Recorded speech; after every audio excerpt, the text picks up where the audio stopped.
Good evening, everyone.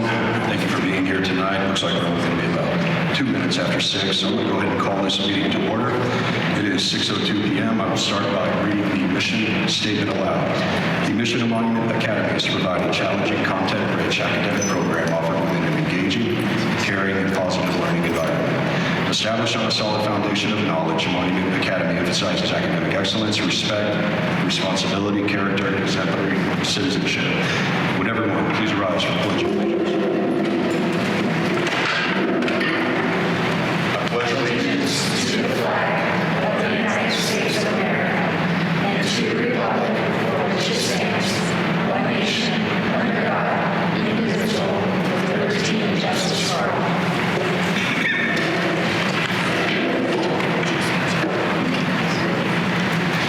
Thank you, everyone. I will get into roll call. Mrs. Belisle is excused tonight. Mr. Buczkowski. Present. Mr. Carley. Present. Mrs. Clinton. Present. Mr. O'Brien. Present. Mr. Gears is running a little bit late, and for the record, Brian Graham is present. So we do have a quorum of 5. We will proceed with the agenda tonight. Board, that will move us into any additions to the agenda, and I will start with one. Anytime, obviously, we're adding anything to the agenda or making changes, we have to go through the motion process. So I move that we revise letter J to motion to adjourn to executive session with a citation to state executive session pursuant to CRS 24-6-402 4D to discuss specialized details of security arrangements and safety and security protocols in regard to Abel Shepard. I second. We do have a second. Board, is there any discussion on that addition? All right, hearing none. Mr. Buczkowski, how do you vote, sir? Aye. Mr. Carley? Aye. Mrs. Clinton? Aye. Mr. O'Brien? Aye. And Ryan Graham votes aye. That carries. And that will essentially move down. Let's see here, J and K. I do believe we have 2 other changes. I need to motion to add the approval of minutes from December 8th, 2022 to E, consent agenda. Second. We have a second. Any discussion on that motion? Hearing none. Mr. Buczkowski, how do you vote? Aye. Mr. Carley? Aye. Mrs. Clinton? Aye. Mr. O'Brien? Aye. And Ryan Graham votes aye. That carries. And I believe we have one more addition. Yes, I move that we add letter little g under capital G, items from board discussion action. That is little g item B, athletic learning.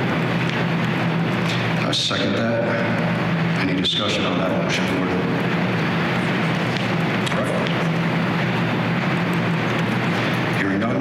Mr. Buczkowski, how do you vote? Aye. Mr. Carley? Aye. Mrs. Clinton? Aye. Mr. O'Brien? Aye. Ryan Graham votes aye. That carries. Board, is there any other additions to the agenda tonight? Okay. Hearing no further, then the agenda is approved with the changes as distributed by unanimous consent, and that will move us into our school spotlight. So, Mr. Carley, I'll yield to you.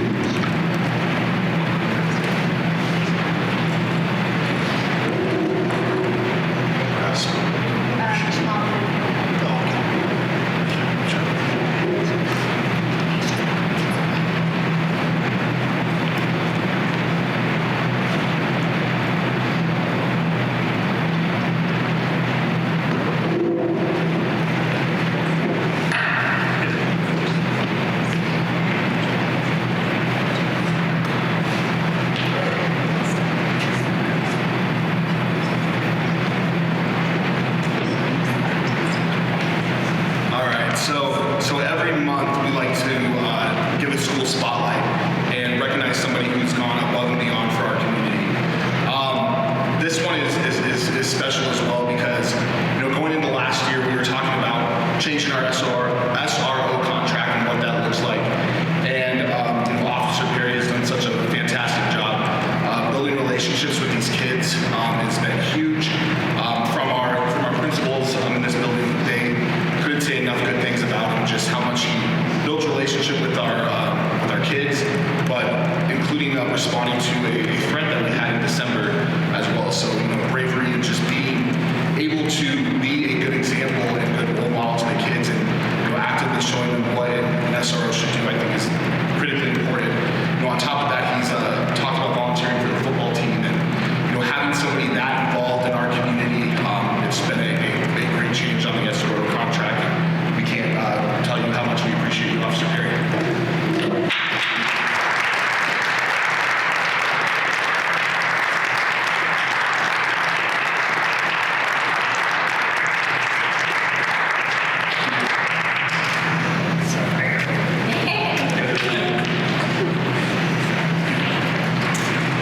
Awesome, thank you. Mr. Carley. There's a lot of reverberation all of a sudden.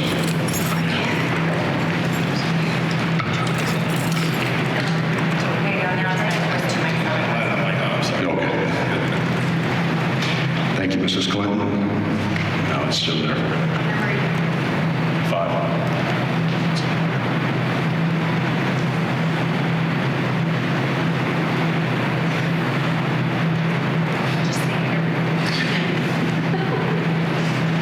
All right, so that will move us past our school spotlight into citizen comments pertaining to agenda items.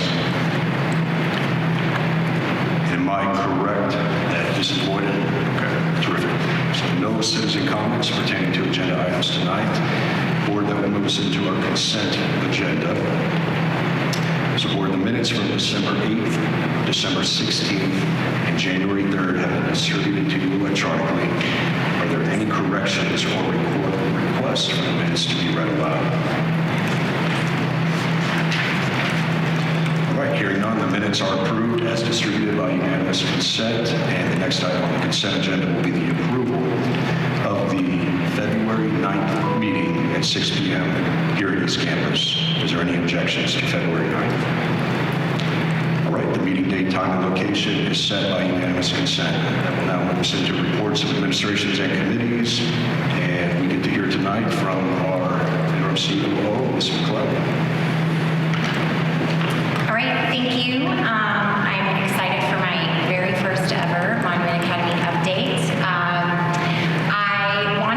I kind of thought when I was first doing my update, I thought it would be, I wanted a theme because I felt like the last month and a half, it really has had a theme. And the theme this past month and a half has been fact-finding, and the song that came to mind was Getting to Know You. So getting to know you with all the different staff and families, and even getting to know the board better. And so also getting clarity. I think it's really important that whoever is in this role in the first part of the process is really to sit back and just really seek to understand.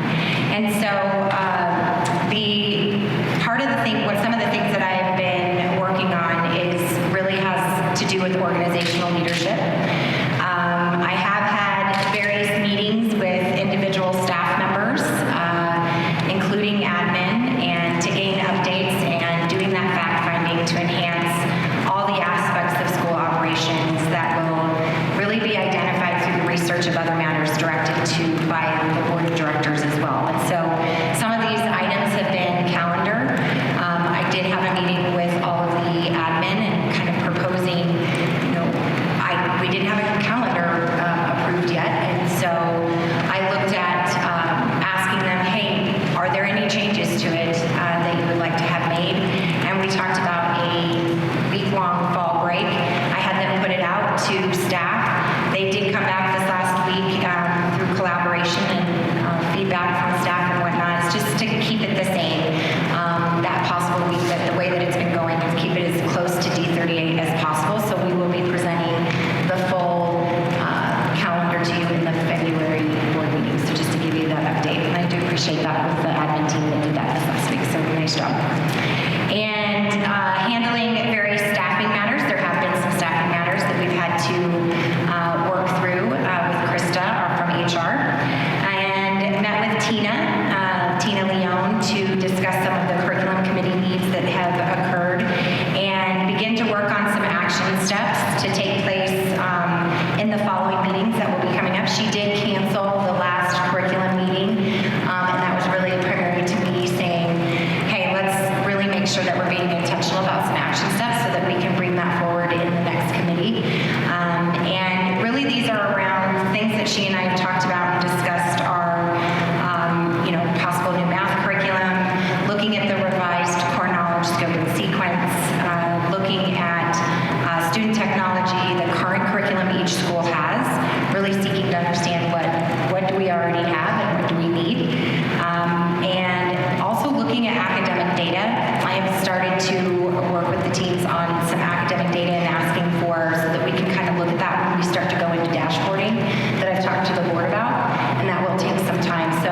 Tina and I have had a lot of good meetings around that.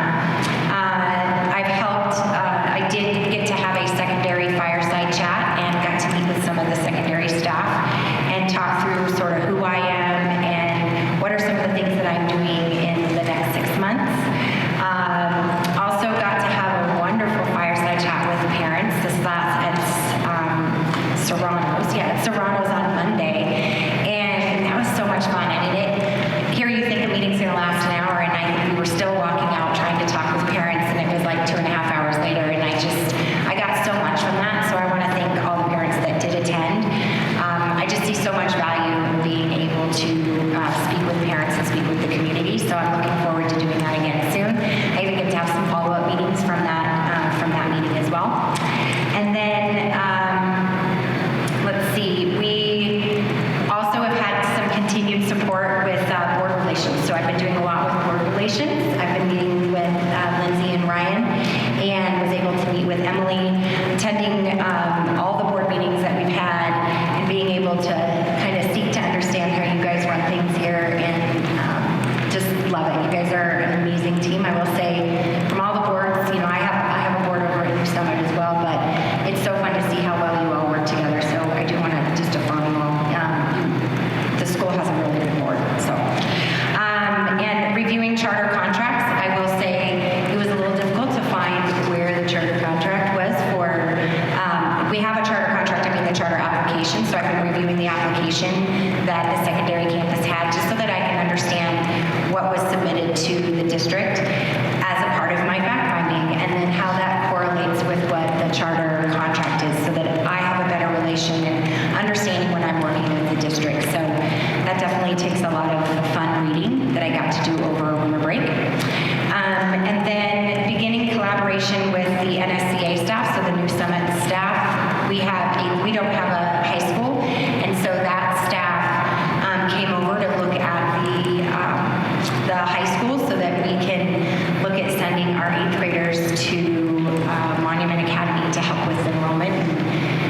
We have such a similar philosophy that it just seems like a really good marriage. And then met with District 38 leadership. So I've had a couple meetings with them, and I will be having monthly meetings with all of their upper leadership staff, and like assistant superintendent, their chief business officer, Brett Ridgway, and really being able to start that collaboration and having that partnership, because there are some things that we can look forward to as we go into the next year's contract and next year's budget planning.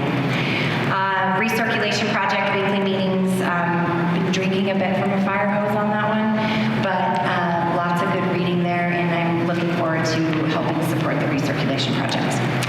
Also, strategic planning. You guys will hear a presentation about strategic planning tonight, and this is something I really feel like will help set in motion many of the objectives, so that there's some clarity for all staff, and knowing when we do start the dashboarding process what priorities we're going to be focusing on, so that you guys can get that quarterly updates, and we can start to look at what benchmarks we need to meet and know how we need to monitor, adjust, and control what operational things we need to do. The first committee meeting for that, I know I talked to Lindsay about this, and we're looking at February 3rd or 4th, trying to see how that's going to work with all the people who need to get into that meeting, but we know time is of the essence. And so, as I say, I want to get to crack-a-lacking on that and really moving on getting the strategic planning going and not let that just sit. We also, through that process, again, the quarterly reporting, I would like to work with, I know an individual through Discovery Analytics. She helps develop school dashboards, and she puts together everything based on even the academic data, operational data, governance data, and financial data that we'll be able to really prioritize through that strategic planning process. And then this is just a reminder for the board, the Carter League of Charter School Conference is coming up, and we may want to consider sending a couple of staff members. I think it was you, Kurt, that mentioned it, right? And board members, so maybe some possible staff members and board members to attend. I know I've always gotten a lot out of that, and I would love to be able to have question. Kurt, do you remember? It's the, 31st of March, right? We'll look it up eventually. No, maybe it's February. Sorry, very last day in February, February 28th, because it's not on the year, right? And May 1st. And just to clarify, the dashboarding process, that is something our community can view as well for accountability as That well. is the great thing. We'll be presenting that at board meetings. My experience this is a best practice, even authorizers like to be able to have that from charter schools, to be able to have the quarterly dashboarding so that they can see how, it's sort of that monitoring report that authorizers use. So I've just been used to doing that in a lot of the charter schools, and every charter school kind of does it a little bit different. But it does really help make informed decisions as we're going throughout the year, instead of looking at things right at the end of the year and then trying to quickly plan through the summer to do some implementation in the fall. It gives you the opportunity to look at that every single quarter and then be able to publicly show it to you all and be able to post it on our website. So those are great recruiting tools and for teachers to see and for the community to see just really how well we're doing. I just found the email you sent me, and it's February 28th and March 1st. Thank you. Nice job, Kurt. Thank you. Thank you, Ms. McClellan. Board, any questions? All right. As a board and the community typically would remember, we would go into a CFO report at this time, being that Mr. Rockler's, his resignation was effective January 6th. I'm going to give a highlight that we sent out to the community on January 6th to hopefully clear up some confusion. The board did not hire a new permanent CFO. We went with a consultant that is going to help us through the remainder of this fiscal school year. That individual is Glenn Gustafson, and he is not here tonight, obviously, but he will be presenting at our board meetings in the role of CFO, but this was not a permanent posting. And I just want to make sure that's cleared up because there's been some questions coming my way as to where was the posting on this. So let me just read the highlight that went out to the community, to the MA community on January 6th. So this was a highlight from the January 3rd, 2023 Board of Directors special meeting. Board takes steps to fulfill CFO duties. After discussions in executive session, the board authorized Ryan Graham, board president, to proceed with the execution of a contract with Glenn Gustafson as a financial consultant, supporting the administration and governing board. Mr. Gustafson has extensive experience working with school districts in a financial role and will be a great partner for Monument Academy moving forward. The board also approved a financial manager job description. So with that said, I just wanted to bring some clarity around that. And since we will not have a CFO report to give tonight, that will move us into our committee reports.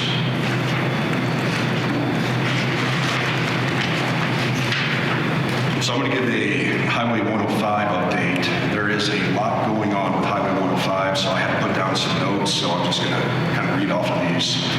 So we have engaged a construction management company, Wilson & Co. Right now, we are waiting to execute the final agreement with Wilson & Co. until we have legal approve that and get approval from the county. Once that is executed, the construction manager will be the one that is going to oversee the entire recirculation project.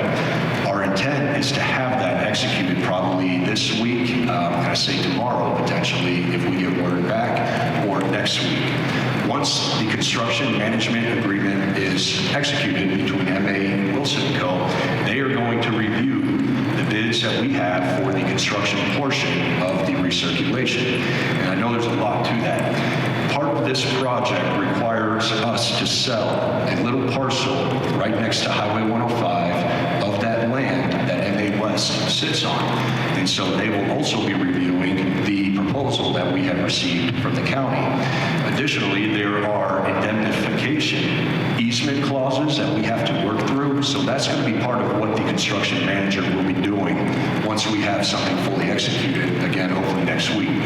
After our CM comes back and gives us the go-ahead to move forward, I'll be calling a special meeting for the MA board and the MABC board, and we will come together, we're going to have a multitude of documents that we will be signing to move forward with the project.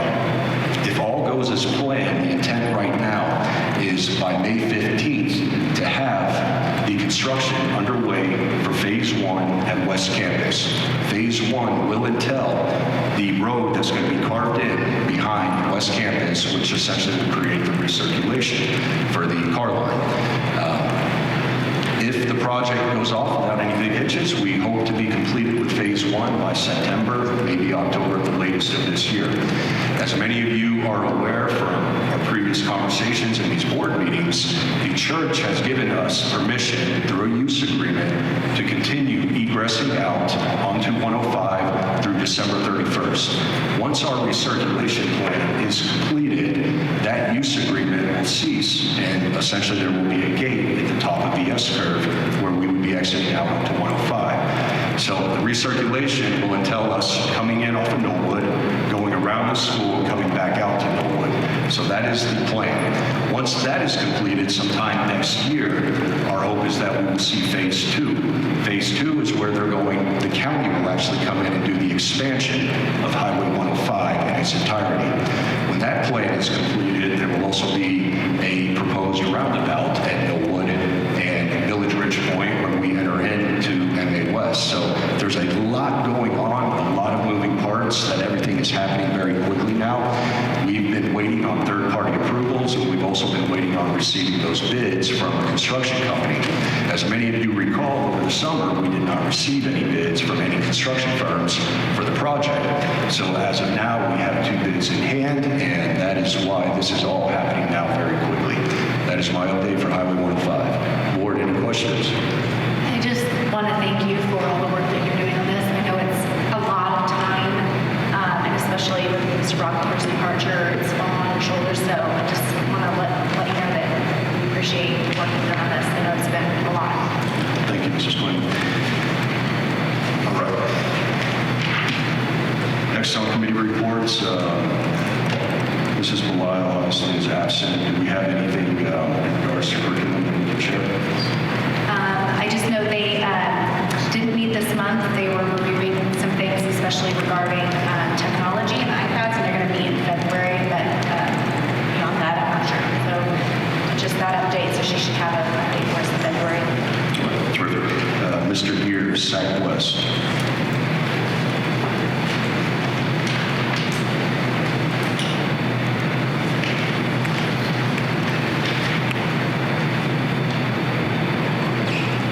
Yes, there are 2 new hires at the elementary level at West Campus, one for second grade and one for fourth grade. The good news is that this is at capacity. For that, we have an additional para. We do need 1 additional para for the lunchroom. In addition, there was a letter that was sent to the board. It's part of the record now. Highlighting recommendations for the parent survey. In short, there were 2 recommendations.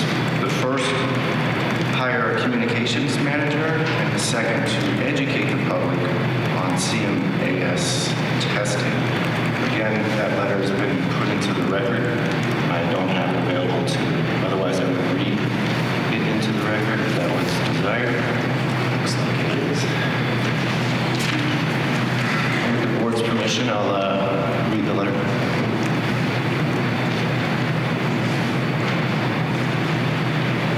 Dear Monument Academy Board of Directors and members of administration, we, the members of the Monument Academy West Campus School Accountability Advisory Committee, have compiled the results of our annual mid-year parent survey and have a few recommendations for your consideration based on these results.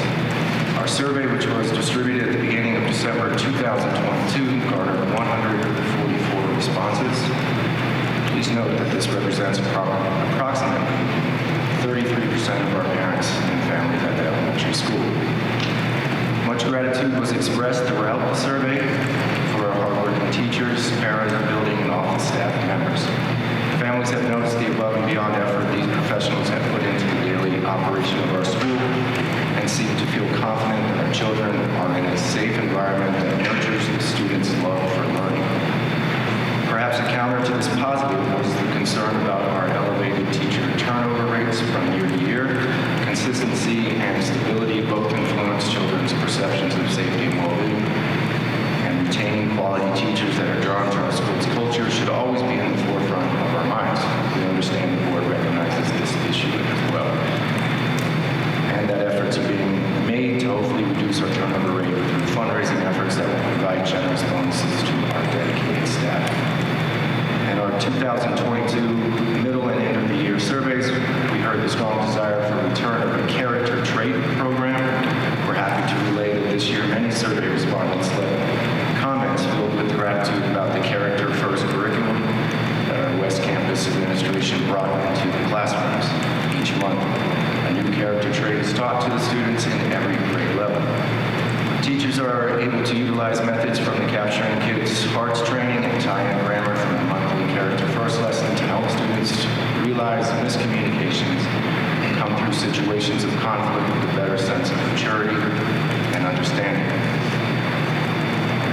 Parents are sent literature on the monthly character trait and are then able to see these qualities in their own corrections at home. The Character First curriculum can thus be used at home and school for more reinforcement of the qualities we want to see displayed in our children. We would like to acknowledge that there were multiple negative comments about car line and parking posted under the question pertaining to areas of most concern. There was a strong desire for a safe and efficient car line with a permanent parking structure/space. While car line is currently an issue for our school, there's hope that the new road around the school construction project will help things run smoother. We'd like to implore the board to also come up with a long-term parking solution to help further alleviate our car line aches and pains. Looking through multiple years' worth of surveys, we noticed that Monument Academy has a good track record for effective communication to families. However, based on responses from the most recent survey, there seems to be a repetition of information received. To some, it is redundant and others unnecessary. Our recommendation to the board is that you consider seeking out a communications manager to streamline all communications that come from Monument Academy as a whole entity, elementary, middle, and high schools, to ensure that duplicate emails are not littering inboxes and that appropriate parties are receiving information pertinent to their age level. Consistent means of communication that is uniform for both campuses might make transitions from elementary school to the middle school, high school a bit easier, as the system of communicating would theoretically remain the same or at least very similar. Perhaps we could even find a system that would allow families to opt into or out of specific group correspondence. Finally, because one of our goals stated on our Unified Improvement Plan at West Campus is to increase our CMAS participation rate, we posed the following question on our mid-year survey. Do you know that the state of Colorado no longer recognizes state assessment results other than CMAS to serve as baseline data for school improvement plan purposes? Only 23% knew this, while 42% did not, and 34% are not familiar with what this is or means. Because of this, we highly recommend the board put out information to families about the importance of the CMAS test for MA. We believe it should include information on what CMAS is, how the school uses the results gleaned from it, what we were able to use in the past, and why we can no longer do so for credentialing purposes. How we could benefit from more participants taking the test and the implications on the school for our goal to increase participation rate is not met. The employees at Monument Academy take in our children every day almost as if they were their own, create a school culture unmatched by any other in our district. Their family-like care and attention to everyday details reassure our families that their children are being taught effectively and cared for with compassion. We, the West Campus SAC Committee, recognize that while parents are the primary educators of their children, it takes a village to raise responsible, character-driven individuals that will usher in our future. We recognize the concerns brought to us through our middle and end-of-year surveys, and we feel we have relayed the most frequently mentioned ones to you at this time. We appreciate your time and your dedication to serving on our school board. Thank you for taking our recommendations into consideration. Sincerely, Monument Academy, West Campus, SAC. Mr. Gears, thank you for reading that, and thank you to Mrs. Duggar, Ms. Branch, and Mrs. Harding for putting that together. That gives the board some items that we need to start working through, talking about, and we're going to work on getting some responses to you. My intent would be to hopefully bring something back, if not everything, by February, and then March to complete any answers to the questions and proposals that are in here. So thank you for putting that together. And thank you, Mr. Gears. Does anyone have anything from SAC East, meaning that Mrs. Belisle? Absent. Okay. All right, that'll move us on to governance. Mr. Wachkowski. Yes, thank you. So, quick report here. At the December 6th meeting, Mike Svensson, our athletic director, made a presentation of some athletic gear that he thought should be an exception to the uniform policy.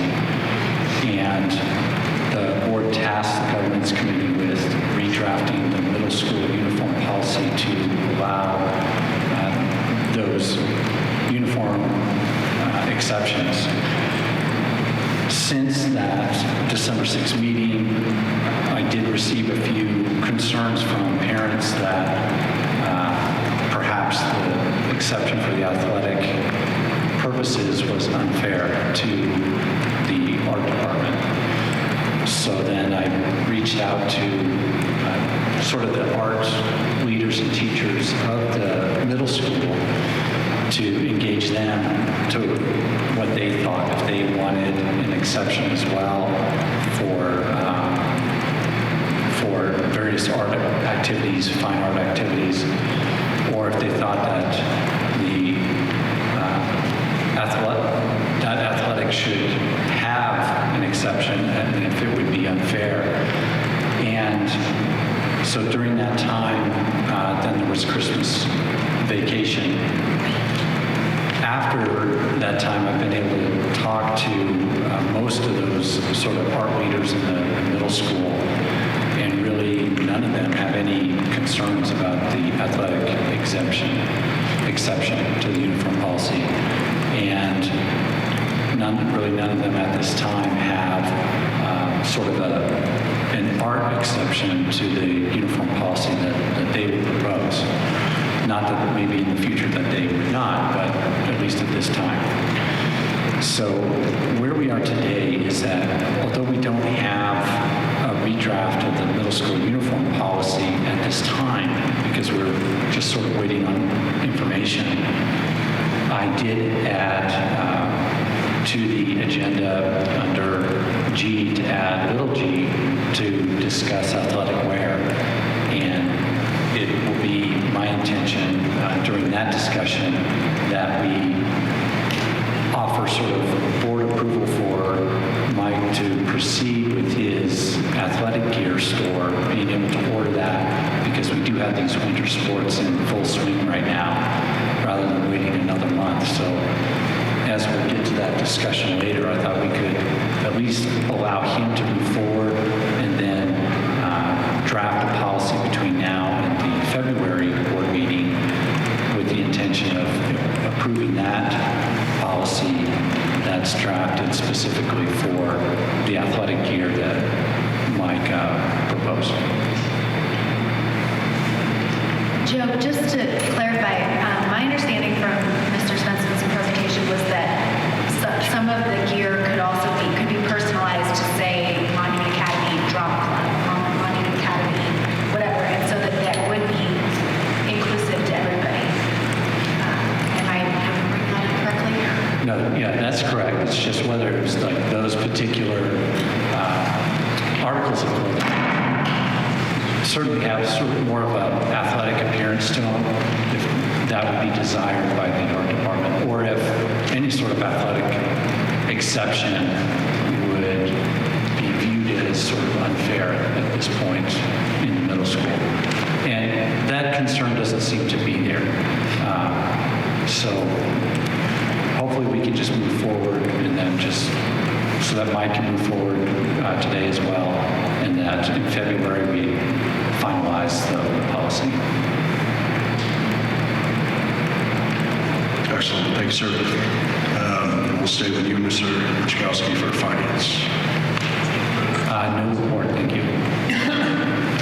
Mr. O'Brien, anything for buildings and facilities? Yes, very recently, the first of 3 annual HVAC inspection and routine maintenance was completed during, including the exchanging of air filters. The next inspection is scheduled for the spring semester of 2023. Everything else seems to be in working order. Terrific. Thank you, sir. Ms. Clinton, Volunteer Committee. No report. And RDC for Mr. Carly. So a quick update from RDC. We're planning on reconvening towards the end of this month for our meetings, but fundraising has been going pretty well. We are at 13% to goal at about 62,000 raised. We have 12 Links Legacy members, which is awesome, and excuse me, about 153 total donations made. So things are progressing, and we appreciate everything Jake and Kendra are doing on that front, and excited to continue this into the new year.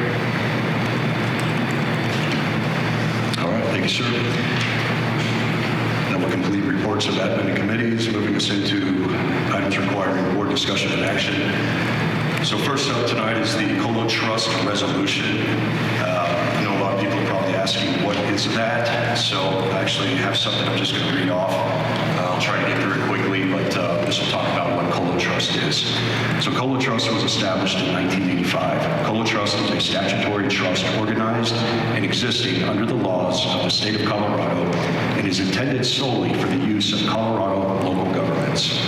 The trust was created on January 1st, 1985 by an indenture of trust in accordance with the Pooling Act, which states that any county, city and county, city, town, school district, special district, or other political subdivision of the state, or any department, agency, or instrumentality thereof, or any political or public corporation of the state, local government, is authorized to pool any monies in the treasury of such local government which are not required to be dispersed, with the same such monies in the treasury of any other local government in order to take advantage of short-term investments and maximize net interest earnings. Colo Trust serves over 1,500 local governments and has current combined assets of over $9 billion.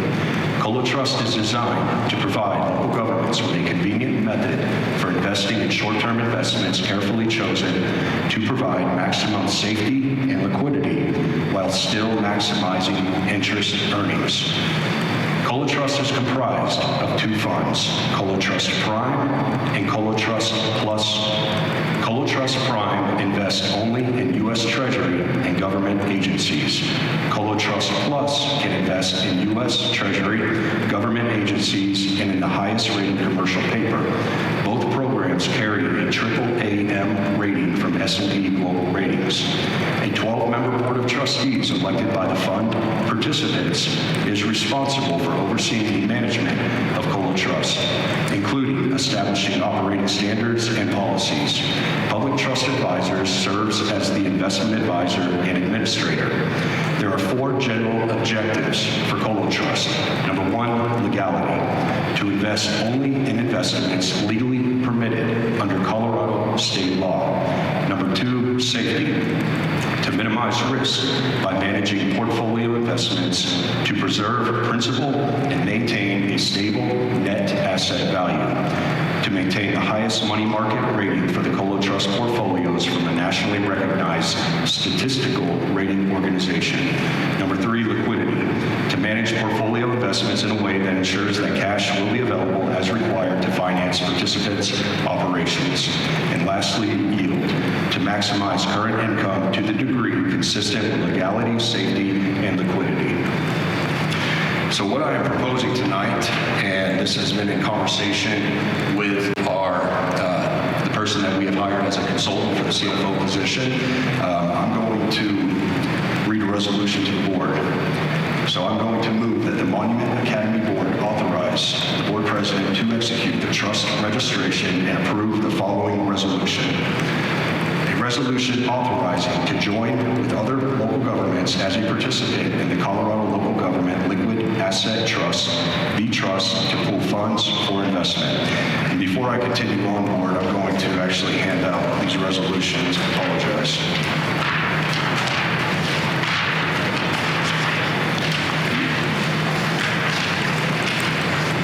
2 pages. Ms. McClellan. All right, continuing.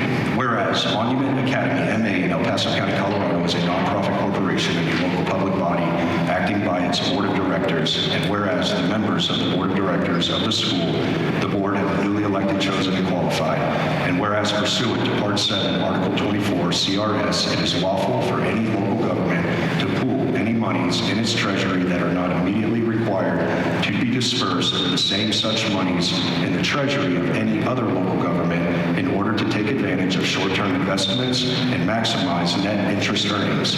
And whereas the trust is a statutory trust formed under the laws of the state of Colorado in accordance with the provisions of Part 6 and 7, Article 24, and Articles 10.5 and 47 of Title 11 of the Colorado Revised Statutes regarding the investing, pooling for investment, and protection of public funds. And whereas Monument Academy desires to become a participant in the trust. Now therefore, it is hereby resolved as follows. Number 1, Monument Academy hereby approves, adopts, and thereby joins as a participant with other local governments pursuant to Part 7, Article 75, Title 24 of the Colorado Revised Statutes that certain amended and restated indenture of trust entitled the Colorado Liquid Government Asset Trust dated May 1st, 2021, as amended from time to time, the terms of which are incorporated herein by this reference, and a copy of which shall be filed with the minutes of the meeting at which this resolution was adopted. And number 2, the designee and authorized signatories are those persons listed on the trust registration form attached hereto and incorporated herein. The authorized signatories are authorized by the participant to direct the investment of such participants' investment funds. Number 3, the designee and authorized signatories may be changed from time to time by written notice to Colo Trust. And number 4, the trust currently has 3 investment portfolios: Colo Trust Prime, Colo Trust Plus, and Colo Trust Edge. Prior to investing in any of the portfolios offered by the trust, participants are encouraged to review the Colo Trust information statements and investment policies for each portfolio. I second. Board, I know that's a lot. We do have a second, so let's open this up for discussion. Do we have any idea what other organizations are associated with Colo Trust? As to the other 15, I do not. 1,500, I do not. But they would have to fall in line with what statute allows. And to speak to the liquidity, my understanding with this organization is that we're liquid 24 hours. We can pull the funds out as needed. Ms. McClellan, do you have anything to add? Because my understanding is the new summit is doing this as well.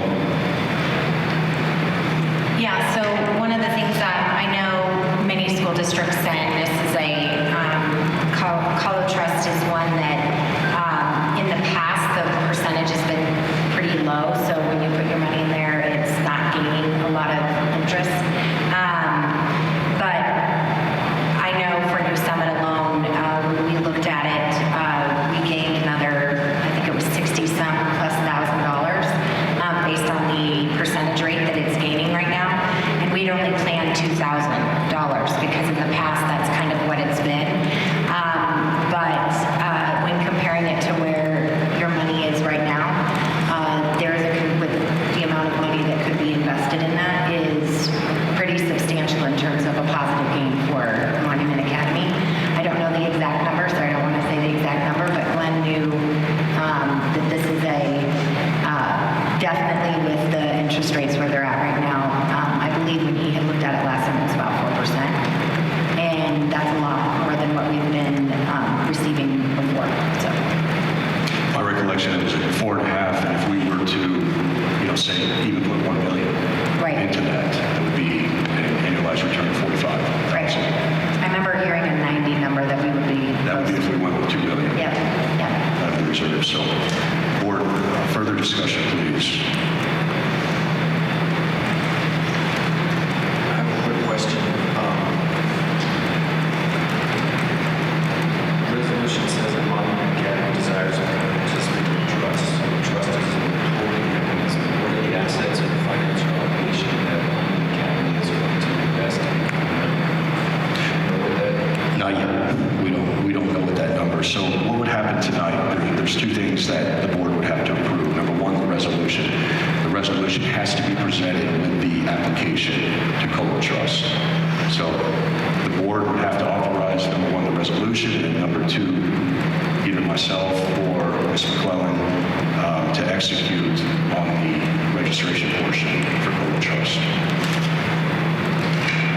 That goes into the amount that's we're going to contribute to the trust as well. Yeah, we would have to. Well, we have not necessarily earmarked anything for it yet.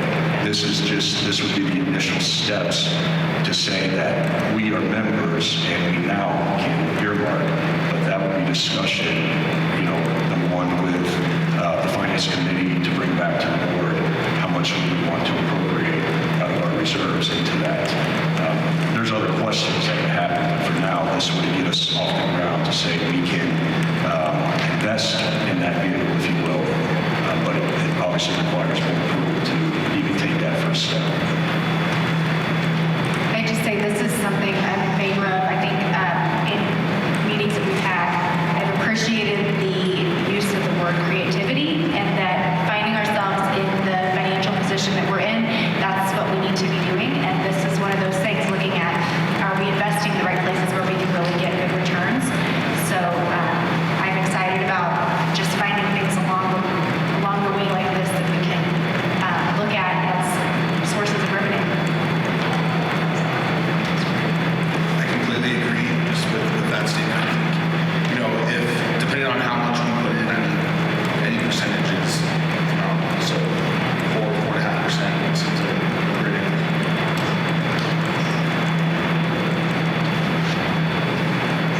Maybe I'll just bring up a little bit of the background of Glenn Gustafson here and how we got to this opportunity to be a part of this trust.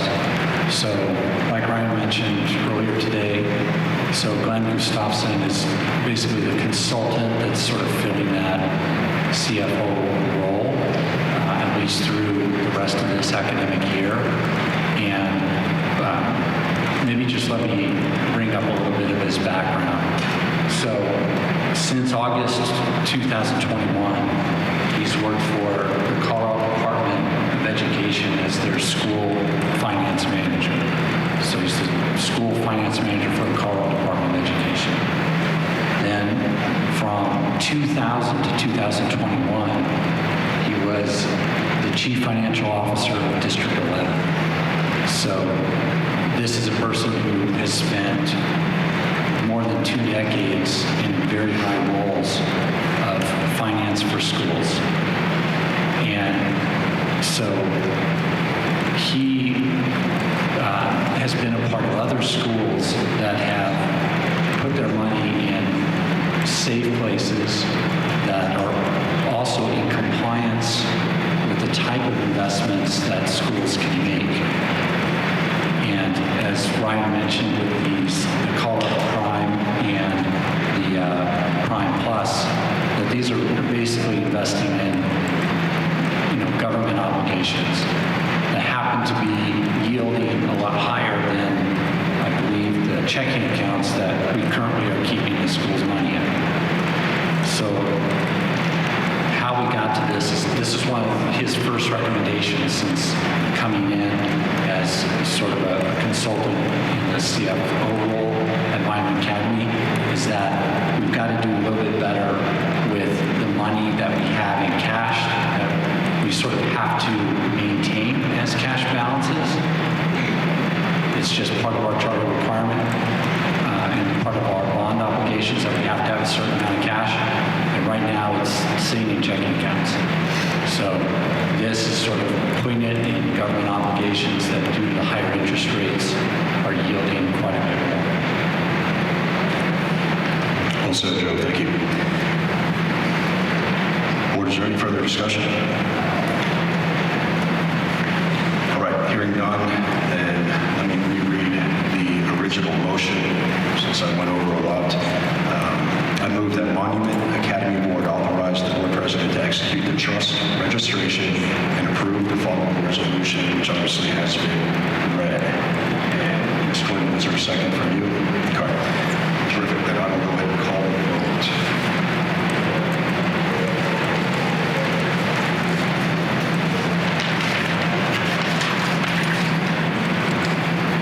All right, Mr. Bushkowski. Aye. Mr. Carlo. Aye. Mrs. Clinton. Aye. Mr. O'Brien. Aye. Mr. Beers. No. And Ryan Graham votes aye. That motion carries.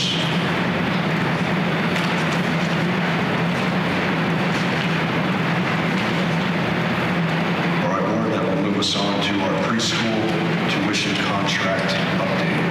Excuse me. Was that unanimous? No, Who voted no? Mr. Beers. Okay, thank you. I thought somebody wanted to vote.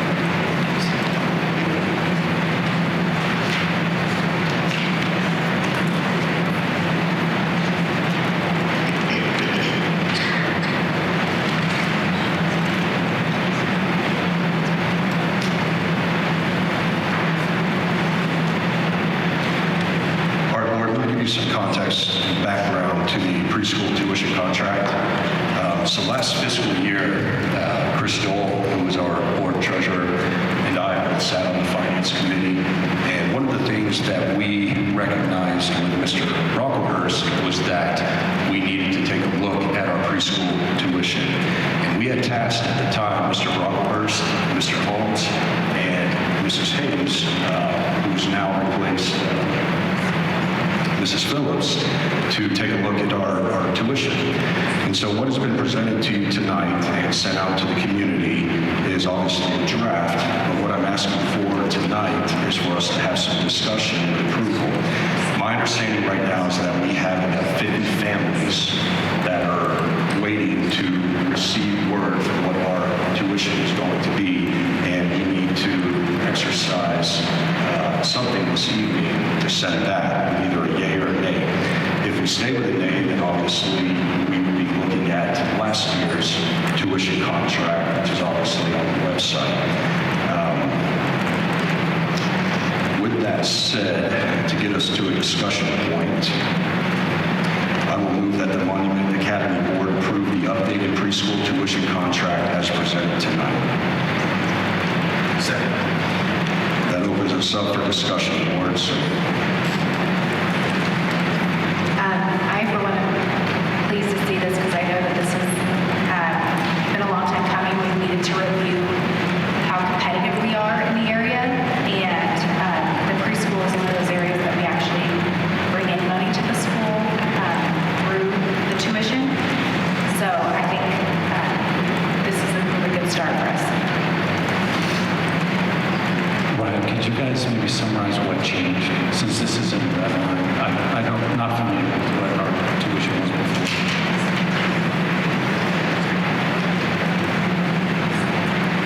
all right, so I have a printout of the previous preschool tuition contract. And since you guys have your laptops on there, you go to the website. I can just tell you how to get there.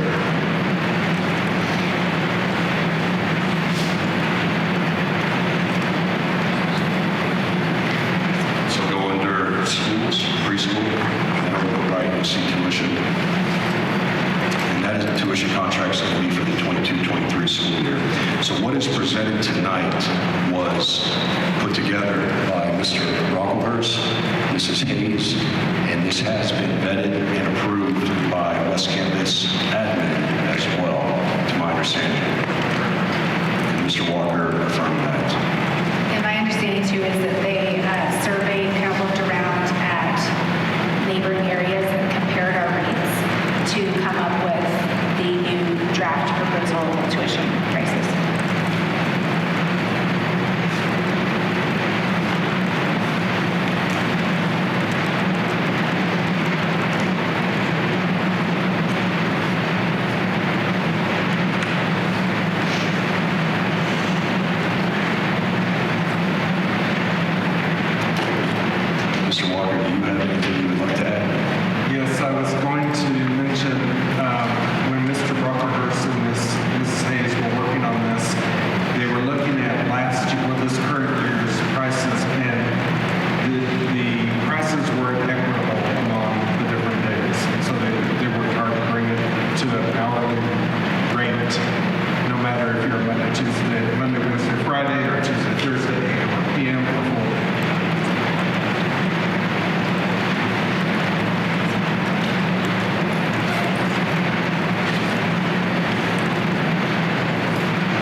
speaking with Mrs. Hayes, they did an analysis, I think Mrs. Clinton already mentioned this, of other preschools in the area to make sure we were still in a competitive range, but bringing us up to par.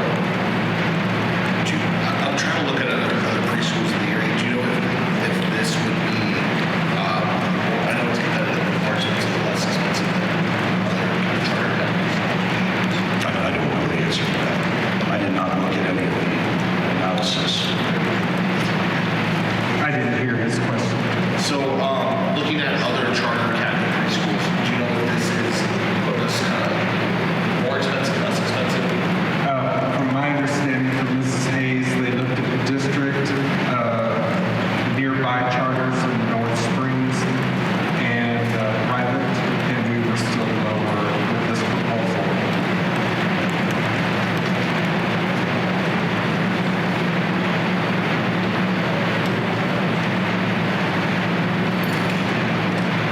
Just a comment, I think that's important just because I see preschool kind of has that top of the funnel as we go for kindergarten enrollment, first grade enrollment. So I feel like okay with the changes. Any further discussion, board? All right, hearing none, I'll go ahead and call the roll. Mr. Bushkowski? Aye. Mr. Carly? Aye. Mrs. Clinton? Aye. Mr. O'Brien? Aye. Mr. Gears? Aye. And Ryan Graham votes aye. That motion carries. Mr. Walker, if we can have you make sure Mrs. Hayes is aware that she's good to release this draft and turn it into a permanent tuition contract for the 23-24 fiscal school year. Great, thank you.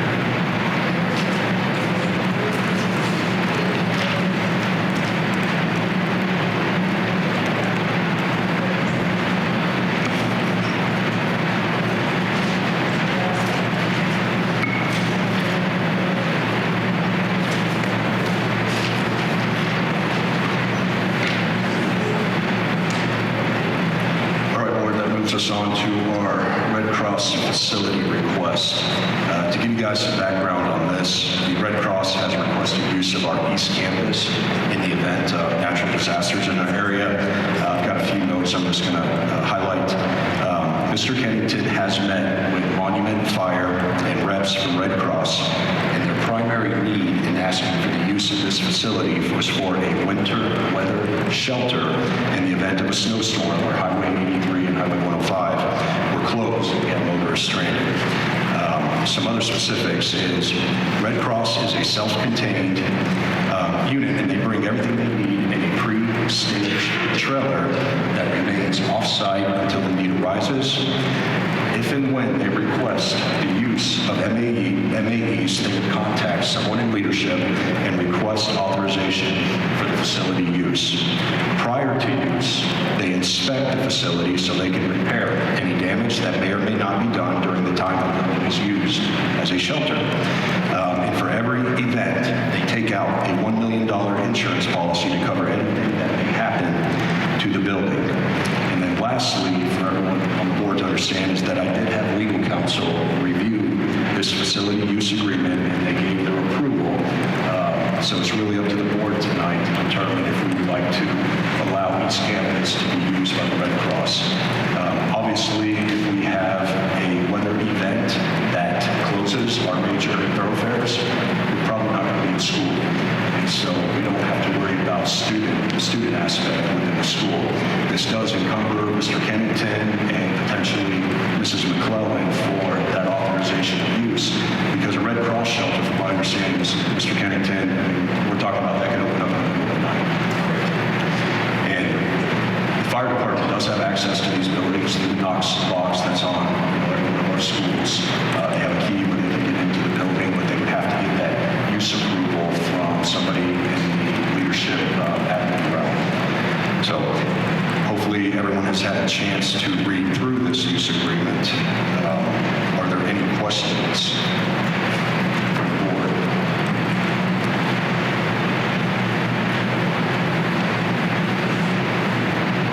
Okay. All right, then I'll make a motion motion, I move that Monument Academy authorize the execution of the facility use agreement by either the board president and or COO. Second. Any further discussion on this motion, board? All right, hearing none. Mr. Kuchkowski, how do you vote, sir? Aye. Mr. Carly? Aye. Mrs. Clinton? Aye. Mr. O'Brien? Aye. Mr. Gears? Aye. And Ryan Graham votes aye. That motion carries. Mr. Kennington, if we can direct you to, we'll get this executed tonight, and if you could get that back to the powers that be until we have full approval of the board.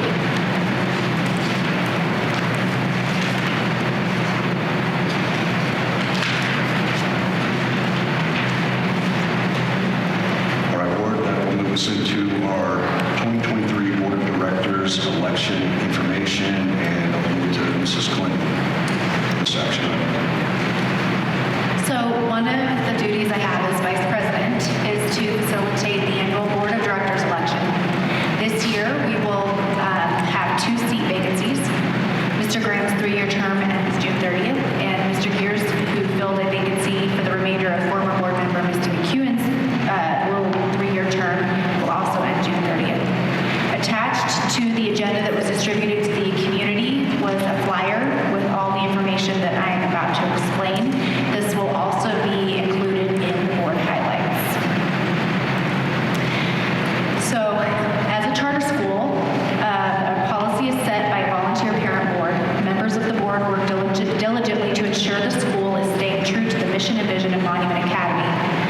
The board has 2 employees. Right now we have 1 COO and a CFO. And together this team makes decisions for the current and future success of the school. Parents or guardians of current Monument Academy students are eligible to apply. They must be at least 25 years of age and should show an enthusiasm for MA and conviction in its purpose. For the election timeline, we will begin accepting applications now through March 31st. If you are interested, you will complete the application, submit it to the board, and be contacted by a board member to meet with them and ask questions about the position. You confirm your desire to be an official candidate after that meeting, and then attend as many board meetings as possible during that time frame before the election takes place. In April, each candidate will give a 5-minute statement of interest at the board meeting. There will be a community Q&A session with the candidates, and then a formal 5-day election is held the last week of April. Election results are announced to the community at the May board meeting, and then newly elected directors are sworn in at a board meeting in June that it will make them effective as of July 1st. They complete board training and a background check, and then their 3-year term officially begins July 1st. Thank you, Mrs. Clinton. There's really, I said action, there's really no action we need to take. This is in accordance with policy and our bylaws. So, Mrs. Clinton, at this point, we direct you to go ahead and release the information that needs to be to get the process started.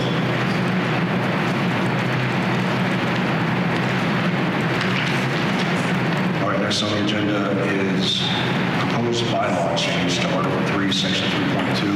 Mrs. Clinton, we give it to you for this portion. As I was doing my research and preparing for the election information to be distributed to the community, I was reading through the qualifications listed in our current bylaws, and with the expansion of our high school, I just wanted to have some board discussion around the qualifications that are currently listed and whether we would like to consider expanding those qualifications to parents that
just the high school parent, junior, senior, or if I pull my kids next spring, like,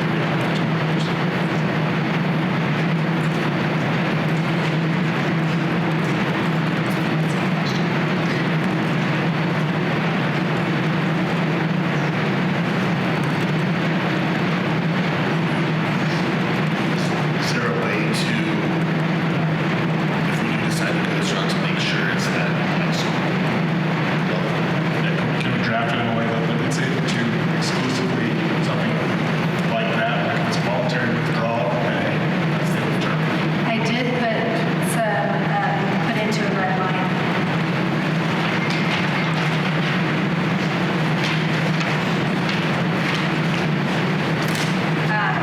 And I did specifically, just to start off the discussion, put it as high school. And board, just to give some clarification around this, because this would be a bylaw change, we would not be making any changes tonight. This would essentially just be communication. Now, Mrs. Clinton could read this as a first read, and then we would come back at the February meeting for a vote. But I don't want the words into your mouth, Mrs. Clinton. I know you were just opening this up for discussion. Also to clarify, currently, if somebody were to run and their job was a junior, we would hold an election after graduation. Well, or we would do a vacancy appointment. So they may not even want to complete that third year, and therefore that would prompt a vacancy appointment by the board. But this would give them the opportunity, if they wanted to stay on the third year, even though they did not have a child enrolled that had already graduated.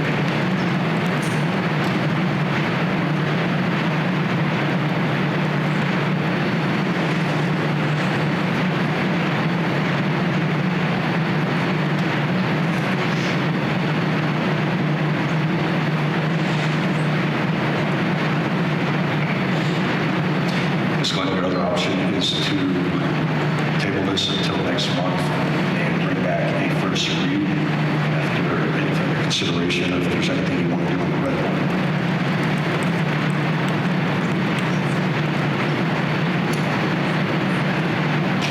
Well, I'd like to be able to, at least knowing I'm going to put election information out there, I'd like to give this, if this is something that we would amend,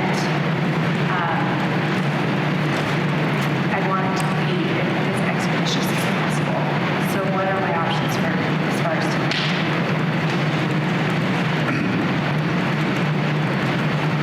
My recommendation would be that we take our time with this. It doesn't affect the election coming up.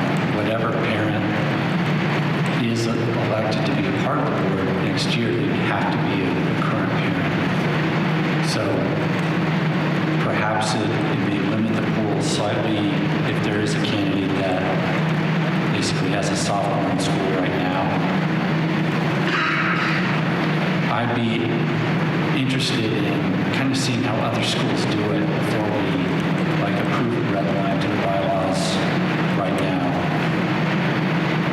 Without, certainly I want kind of more time to think it over. My initial reaction to this is that I would not approve it if we voted on this red line today.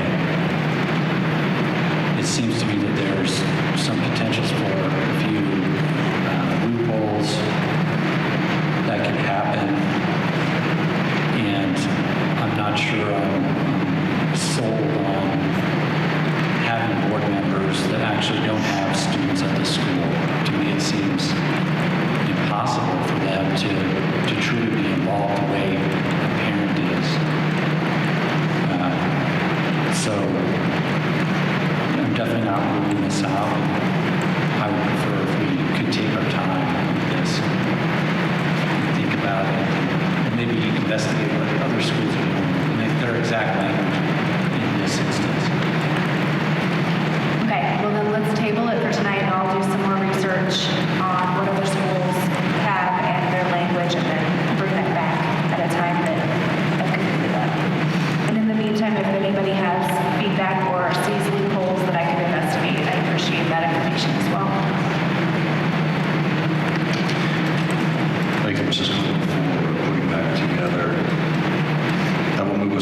COO strategic plan presentation.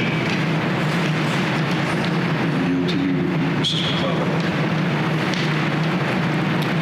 All right, in your packets, scoot up so you don't have to lean forward for the mic. So when I came on board, even after talking with in our first admin meeting, I know that the board has a strategic plan, but from what I understand, it has not been updated in quite some time. And I do feel like this is a really strategic, that's kind of the strategic plan. It is a strategic way for you all to be able to prioritize some priorities moving forward for the next few years. I mean, this kind of plays into when you're doing new board election. You present the strategic plan to them so that they know. It's also a part of an onboarding process, even with new board members and such. And so every so often, a strategic plan is one that is what your plan should do, and this is on the first page in your packet. A strategic plan really should support the mission and vision of the school, irregardless of what the plan looks like and what's in the plan. It does identify short and long-term goals. From what I understand, you all have goals moving forward, but I haven't seen a very prioritized process with that. And so I think this will really help prioritize the short and long-term goals that you all have. Again, these can be even from one of the areas that we'll really look at is the financial health. Because I know there's been a lot of discussion, even with Colo Trust, that there's been discussion about, what is the financial health of both campuses. Both campuses have a little bit of a different side to that in terms of budget. So how do we continue to move and look at things in what is critical right now, and then what is sort of that 5-year long-term plan, even 10-year plan. It guides the board focus. So it guides your focus in terms of what you strategically put in every single month's meetings. It gives you, when I talked about the dashboards, it gives the board the focus on these are the things that we're focusing on every quarter. And so then it gives you clarity on and information and the clarity in all the different aspects of the school in order to make some informed decisions that you need to make. It also aligns efforts among all the organization. And it aligns efforts among the principals. It aligns efforts among all of your committees that you have. And it aligns the efforts among the PTO, the community, and so forth. Fundraising and what communications and marketing is doing. It's also should be a collaborative process. It's not something that me as the COO should just do by myself or just with the admin team, or the board just does it without any input from the community. The plan identifies the what. So it's the critical and necessary to survive and this process will go for the next 6 months. But it is going to identify what is critical to survive next year. What do we need to do to survive?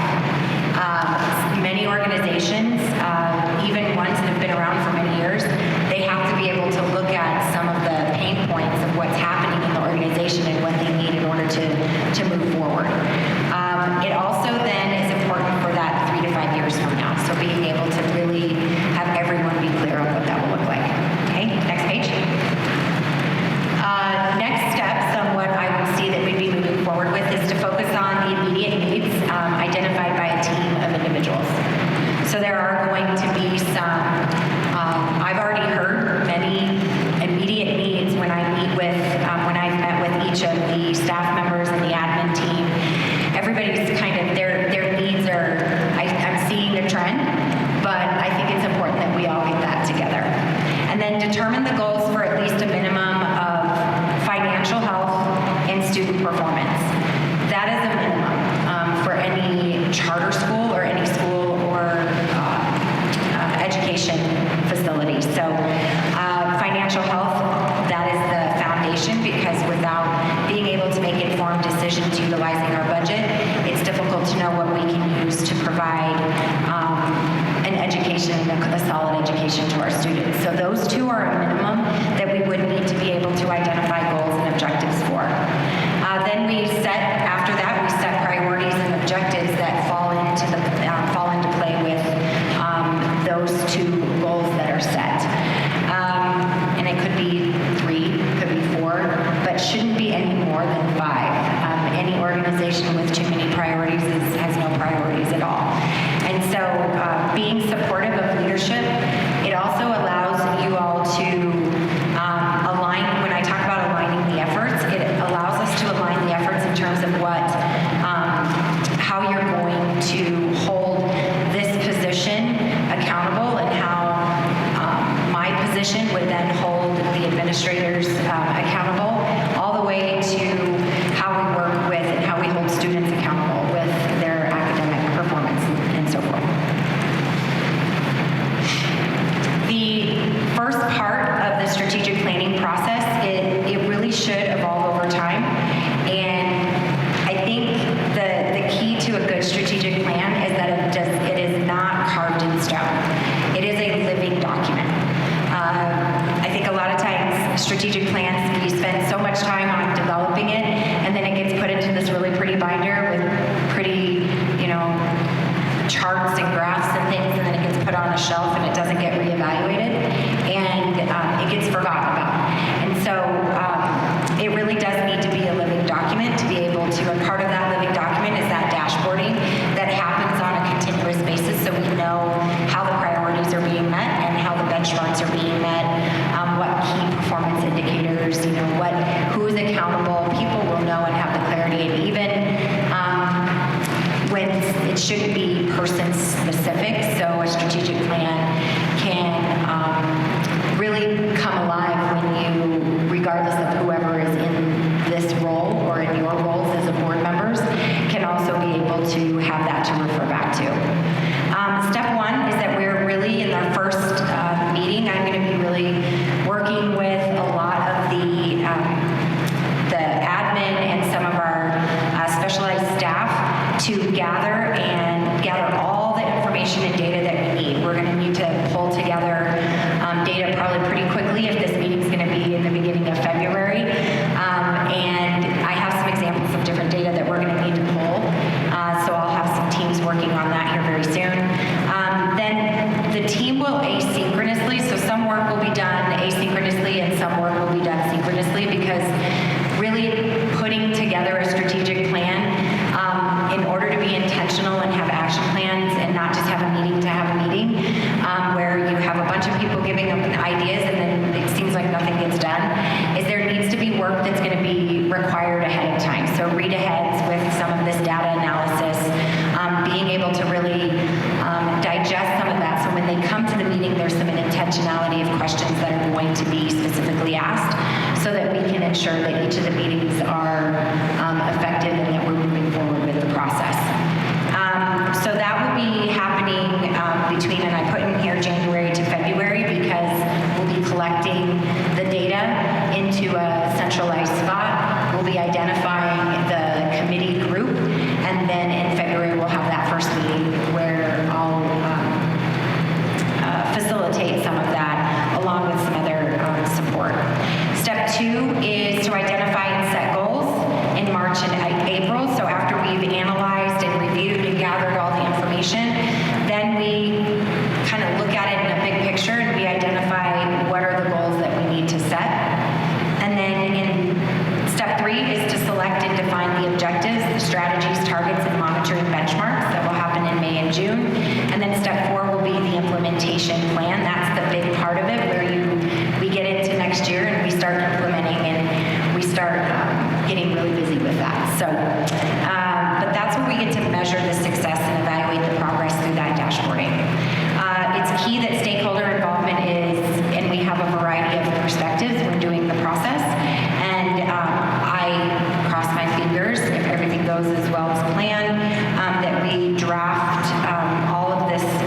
The draft of the strategic plan would be completed by August of 2023 for you all to be presented. If you go to the next slide, this just gives you this is kind of what step 1 would look like. The strategic planning committee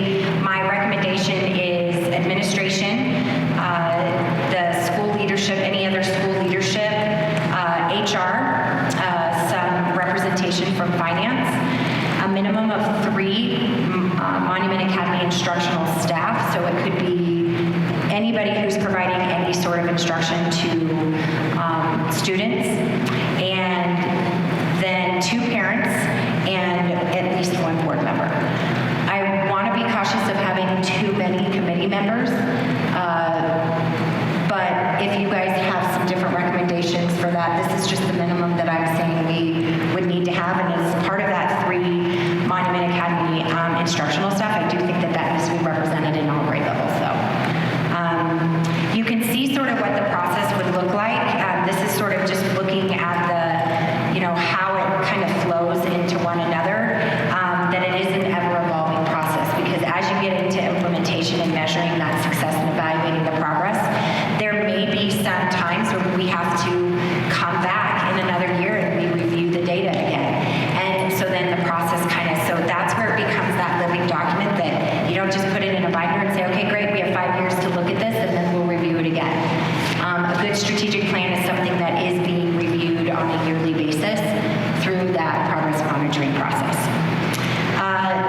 Step 1, when I show you here in the next slide, this shows all the different type of data that we are going to need to gather. So things from local summative and interim assessment results, student work samples, reading assessments, then demographic data. We're going to need lots of different student characteristics, IEPs, how many IEPs, student mobility, enrollment rates. We'll be looking at staff characteristics, so experience, attendance, turnover, things like that. So all of this demographic data that we'll be looking at. Process data is things like observations of instruction, academic interventions. How do we do that? What is our student attendance process? What does our discipline referrals look like? What does our family and community involvement look like?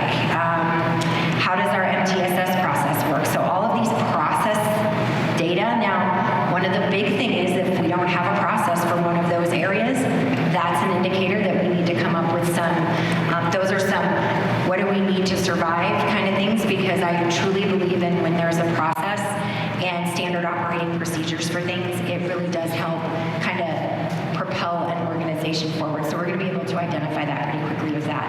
And then perception data. I think perception data is another, it can be subjective sometimes, so we need to make sure that we're being objective through that process, but we still need that perception data, that what you guys have gotten from our Start, Stop, and Keeps that we've done, and any other student or staff data or community data. We'll be able to even look at some of the previous data that we've gotten from survey results so that we can kind of compare and contrast some of that as well.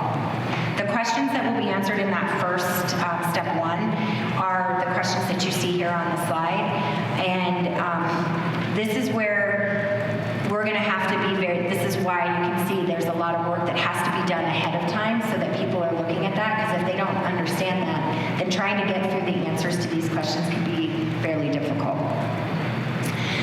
Step 2 is then we're going to synthesize the data and identify the goals. So there'll be some real strategic questions that I'll ask asynchronously of people to come prepared to the next committee meeting. So being able to look at what are some obstacles that could prevent us from realizing our vision of where we're going to be moving forward. What are some of our long-term goals, and what do we need to do to realize our vision, and then what are those short-term goals? So kind of being able to really think forward through that process. And then you can also see in the next slide strategic plans like in the middle, and then you can see the student performance goal, a financial goal, a governance goal. Governance, I know when I was an authorizer in Academy, or excuse me, in District 49, one of the requirements was that every charter school in the district had to present a dashboard to me as the authorizer. And one of the 3 minimums that they needed to have was financial, governance, and student performance. Governance is there so that as you onboard new board members, there's a lot of professional development. There's things that the board may say, you know what, we really want to improve in these areas. I know, I believe you guys have a board like assessment, a self-assessment of yourselves that you evaluate. And so those can also help identify what goals you have moving forward as a board that is more board specific. And then the other 2 are to be determined determine, because as we go through step 1 and step 2, it's going to determine what other operational type of objectives the board's going to have, but they came from this team effort and looking at what we saw in the previous 2 steps. So that's where maybe one other goal is going to come up, but you can identify 2 more. But again, I don't advise going above 5 of those because that can get pretty cumbersome. The next thing is step 3 is then selecting and defining the objectives that go with each one of those goals. And you can see some of the examples of some of the questions in here. Each of the goals is going to need to have that objective and a strategy to follow that, along with a target and then monitoring benchmarks. You guys need to know specifically what exactly you're going to want to hold people accountable to and hold these groups and hold these goals accountable with. And so there will be specific benchmarks that we can monitor through that dashboarding process that will be transparent, that will help to really identify whether or not we need to adjust something as well. There's just some more questions. These are some of the typical questions that get asked in step 3. And then this kind of gives a visual, because I know all the words, it can seem a little confusing. But when you're identifying the objectives, you can see that there's the financial goal at the top, there's objective 1, and then there's 2 strategies after objective 1, and then there's a timeline. There's what's the timeline to get that specific strategy done? What are the activities that need to take place? Who is responsible? And what are the resources required? Many times when you're utilizing a strategic plan, there's a lot of financial things or resources and people and community members and time. Time is a resource that needs to be included in each one of those strategies to consider. This just shows you an example of 2 strategies, but then the financial goal may have 2 objectives, but you can see how each one of those is going to give you then specifics on what we need to do. And that, my friends, is the conclusion of strategic planning. If you have any questions. Thank you. I'm excited about this. The key is getting it done. Thank you, Mrs. McClellan. This is long overdue. We'd actually started on this as a board. What month was that last year? November? June.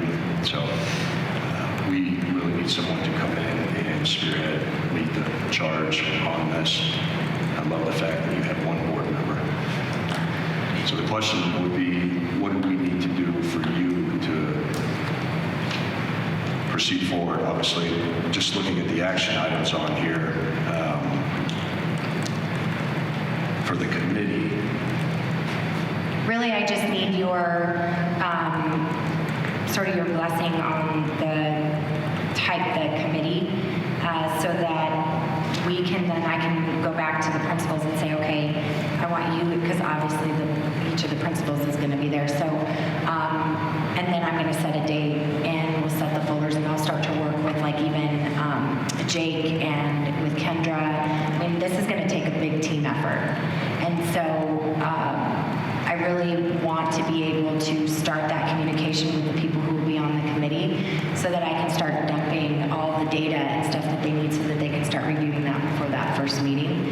And then I would just ask that you have, I can give you updates in the following board meetings to say where we're at.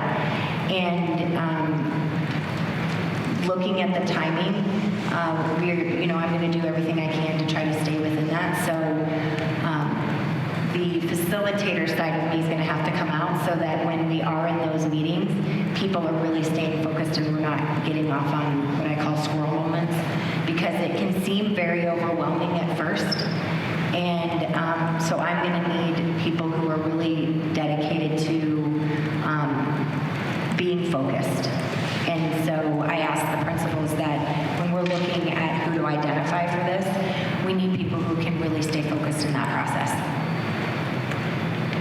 So I really just need for you guys to say, yes, this looks like a good committee piece, and then we can start to identify those individuals and communicate to them as early as next week.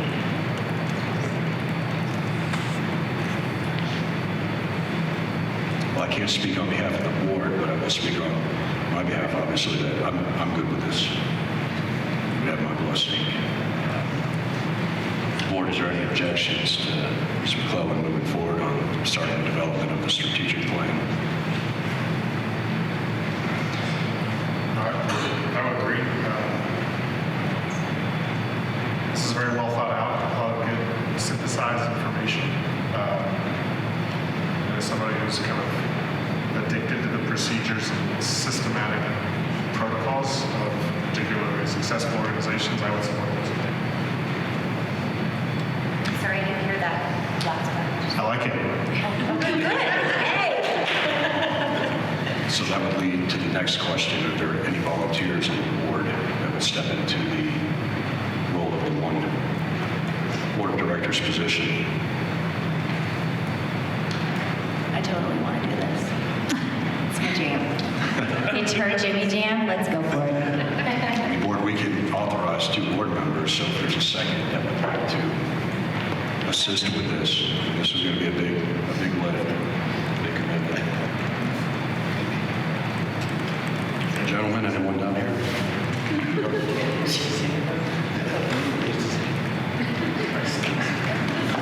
Craig has volunteered.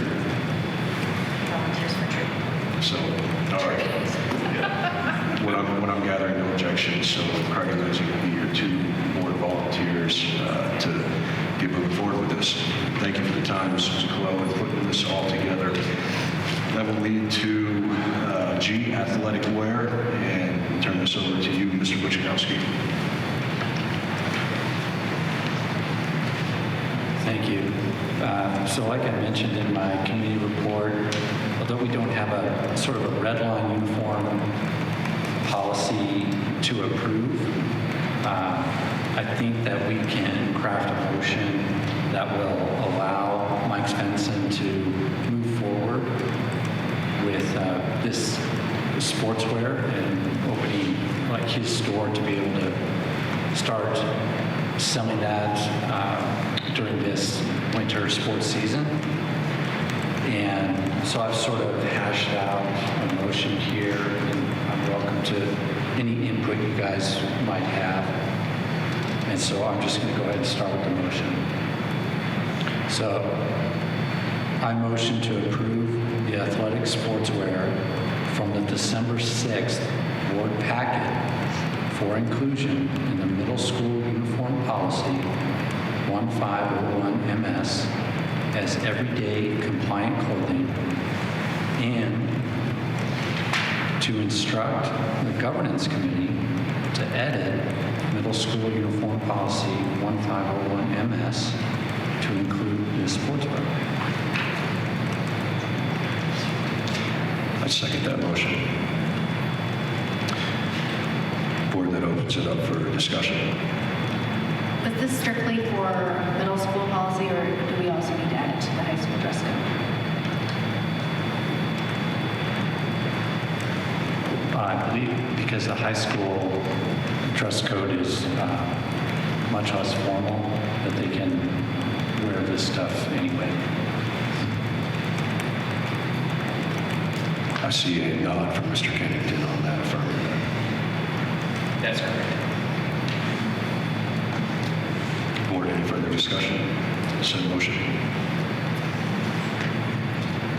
All right, hearing none. Mr. Buchkowski, how do you vote, sir? Aye. Mr. Carly? Aye.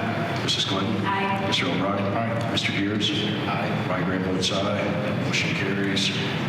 Thank you, Mr. Buchkowski, for putting that together. That will complete our items requiring more discussion action.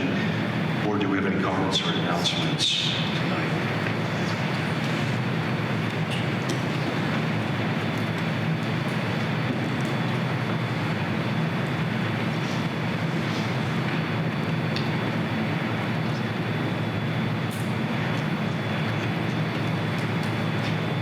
All right, no comments and announcements. That will lead us to any new business for the February 9th meeting. All right, hearing none, then based on our addition to the agenda, since I have this executive session citation drafted out, I'll go ahead and read a motion to adjourn to executive session pursuant to CRS 24-6-4024D to discuss specialized details of security arrangements and safety and security protocols in regard to Able. Second. We have a second. Any discussion? All right, hearing none. Mr. Wachowski, how do you vote? Aye. Mr. Carley? Aye. Mrs. Clinton? Aye. Mr. O'Brien? Aye. Mr. Gears? Aye. Ryan Graham votes aye. That will adjourn us into executive session. For those of you that are here tonight, should be somewhat shorter executive session. We will come back. I don't believe we will have any action, but you're welcome to stay if you would like. So thank you for being here tonight.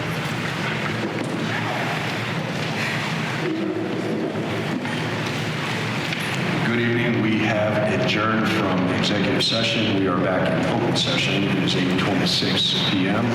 We have no further discussion or action items. So at this time, we are adjourned and we have no public comments related to non-agenda items. So now we are dismissed. Thank you.